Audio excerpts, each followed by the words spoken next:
Welcome back to Master 79. In this lesson we're taking on IELTS speaking part 2 and part 3. Topic 54. Describe a goal you set that you tried your best to achieve. You'll get a full 1-minute planning method, a complete 2-minute long turn, and all 4 part 3 questions answered. One important note before we start. When we say Band 9, we mean that this answer was written to target the public IELTS band descriptors. It is our own quality assessment, not a certified examiner score.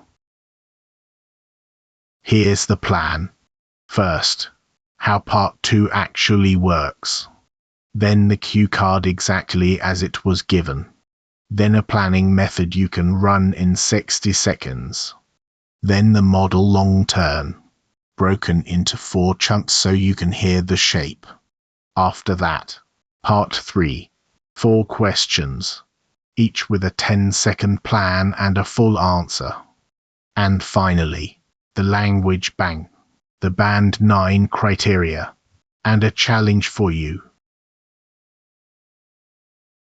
Part 2 is the long turn. The examiner gives you a card, a pencil and paper, and exactly 1 minute to prepare. Then you speak for 1 to 2 minutes on your own. 2 things matter here. First, 1 minute is enough time to write notes, but not sentences. Second, the examiner will not help you and will not interrupt you. If you stop at 40 seconds, that silence is yours to fill. Here is the card, reproduced exactly as it appears. 3 bullets, and then a final line beginning with the word "and." That final line, how you felt about it, is the one candidates rush, and it is the one that carries the most marks.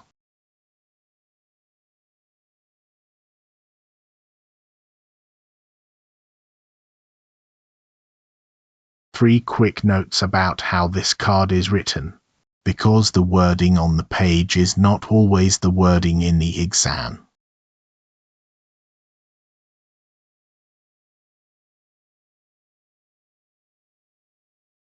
So, 1 minute. Here is what to write. Not sentences. 4 headings. What, when, how, and felt. Under how, note 3 actions. 3 actions is what fills the middle of your long turn, and running out of how is the single most common reason candidates dry up at 90 seconds.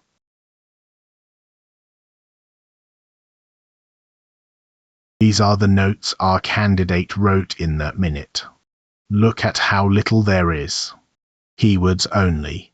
No full sentences. Nothing you could read aloud. Notes you can read become a script, and a script always sounds like a script.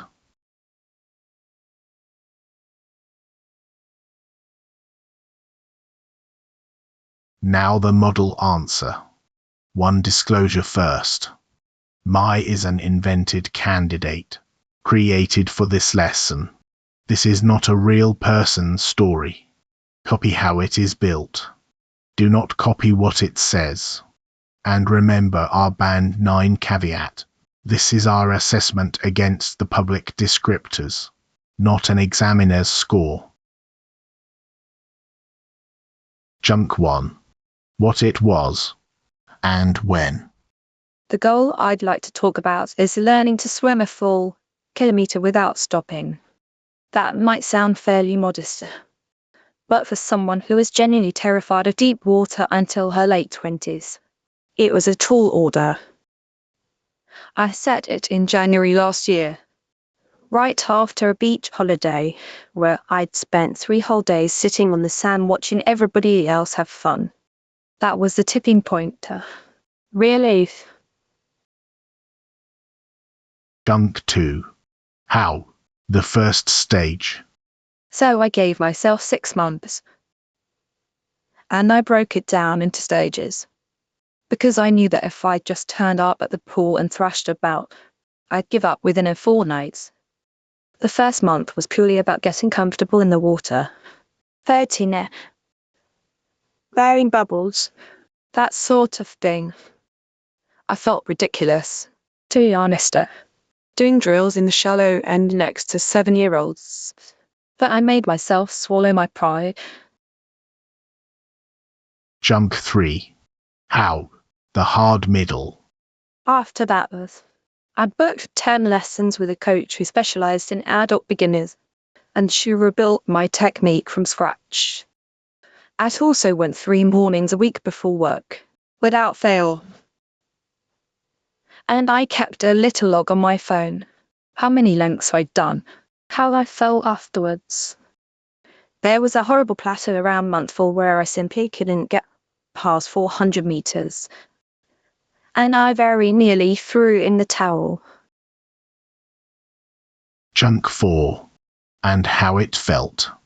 But I stuck at it, and in June I finally managed it.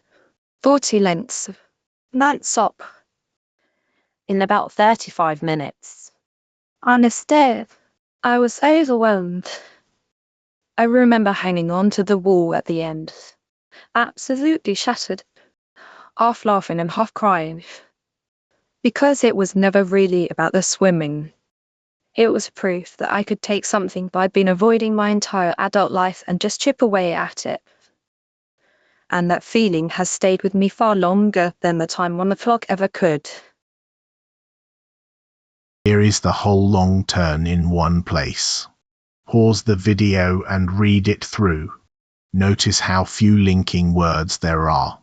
The cohesion comes from the story moving forward, not from a list of connectors bolted on top.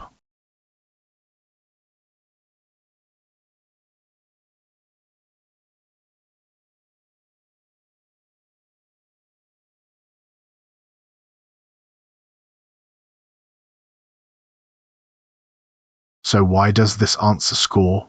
5 things worth stealing. And notice that not one of them is about difficult vocabulary. Every one of them is about structure and about being honest.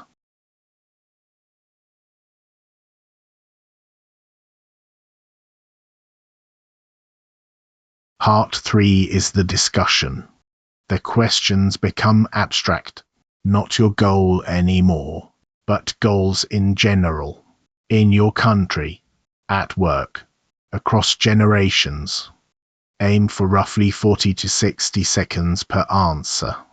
The pattern that never fails is this.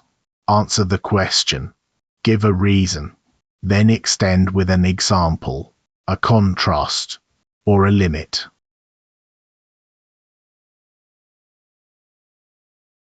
Question 1. Do people in your country set goals? Before you hear the answer, here is the 10-second plan behind it.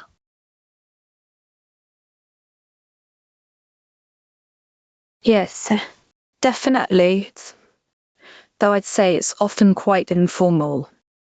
Most people I know don't sit down and write out a 5-year plan. But there's a strong cultural expectation that you'll be working towards something. A degree, a promotion, a place of your own. Among students, it's almost built into the system, because so much revolves around entrance exams. What's changed recently is that younger people are far more deliberate about it. They track habits on apps. They talk openly about self-improvements. So the habit isn't new, but the way it's expressed certainly is. Question 2.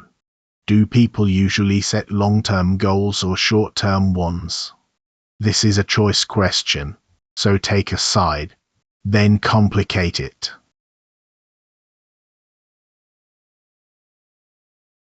In balance, I think most people gravitate towards short-term goals, simply because they're more manageable and the satisfaction arrives much sooner.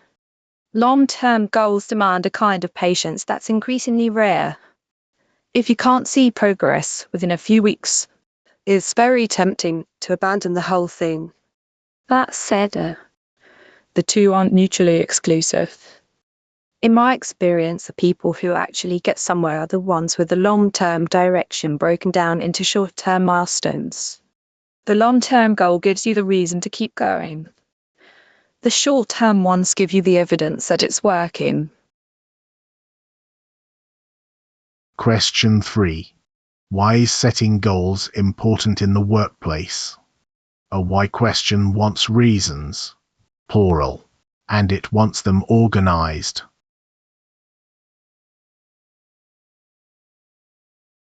Several reasons spring to mind. First, goals give people clarity. If you don't know what you're aiming at, you end up busy rather than productive, which is a very easy trap to fall into. Second, they make performance measurable, so feedback becomes a conversation about evidence rather than opinion. And thirdly, shared goals are what turn a group of individuals into an actual team, because everyone is pulling in the same direction. The caveat there is that badly designed targets can backfire. If you reward the wrong metric, people will chase that number and quietly neglect everything else. Question 4. What is the difference between goals set by old people and young people? For a difference question, name the axis of difference first.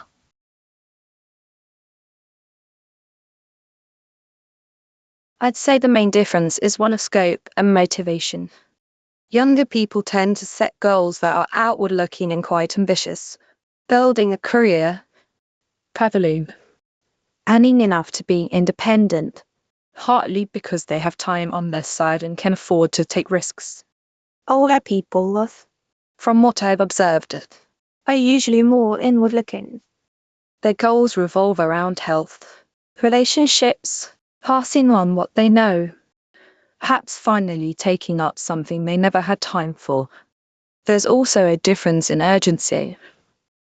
Younger people often measure success against other people, Whereas older people are far more likely to measure it against their own values. Now the language bank. Learn these as whole phrases, not as single words. A tall order means something very difficult to achieve. The tipping point is the moment something changes decisively. And if you hit a plateau, you stop improving even though you are still working just as hard. Notice that Mai used all three of these naturally, without ever sounding like she was showing off her vocabulary.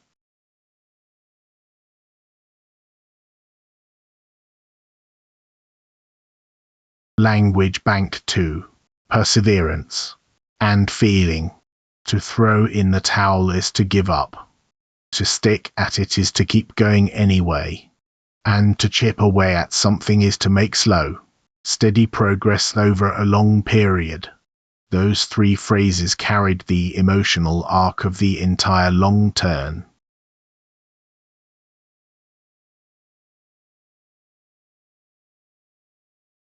Language Bank 3. The phrases that lift a Part 3 answer. On balance signals that you have weighed something up, rather than simply guessed. Several reasons spring to mind promises structure, so make sure you then deliver it. And the caveat, though, lets you add a limit, which shows the examiner that you can see both sides of a question.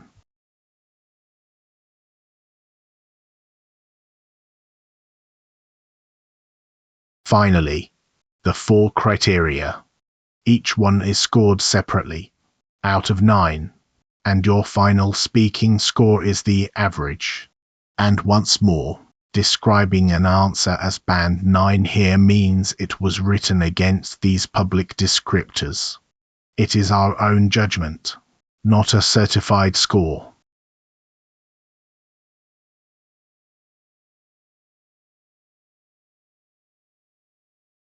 And finally, 5 mistakes to avoid. Every one of these is fixable in a single practice session, And the first one is by far the most common thing I hear.